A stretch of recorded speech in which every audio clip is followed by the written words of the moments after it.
ल हेर्नुहोस् त, हामीले एउटा मसिन फिट गर्न लगाएको 50 LPH को होइन। यस हाम्रो इलेक्ट्रिक्समा 50 लिटरको मसिन फिट गर्न लगाएको। हाम्रो मसिन भयो 50 लिटरको। एउटा ट्याङ्की यहाँ बस्छ, ट्याङ्की यहाँ 250 लिटरको बस्छ, फिल्टर यहाँ बस्छ है, फिट गर्छौँ होइन।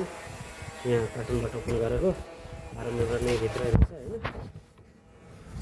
अहिले ड्रिल मसिन हाम्रो सामग्री ब्रेकको सामग्रीहरू होइन, यो मसिन फिट गर्न लगाएको। तपाईँहरूको पनि मोन्टेसरी होस्टलहरूमा यिनमा 50 लिटरको 25 लिटरको मसिन चाहियो भने, घरमा लगाउनलाई 20 लिटरको मसिन चाहियो भने हामीलाई सम्पर्क गर्नु होला होइन।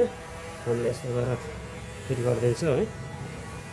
चाहिएको बेला हामीलाई सम्पर्क गर्नु होला। हाम्रो कन्ट्याक्ट नम्बर हामीले छोडिदिन्छौँ, त्यहाँ भइयोमा राख्दैछौँ होइन। त्यहाँ कन्ट्याक्ट गर्नु होला। यस्तो स्वस्थ पानी खानलाई, फिल्टर गर्नलाई होइन। के चाहियो भने हामीलाई सम्पर्क गर्नु होला। अहिले फिट गरेर म देखाउँछु तपाईँहरूलाई कस्तो छ होइन।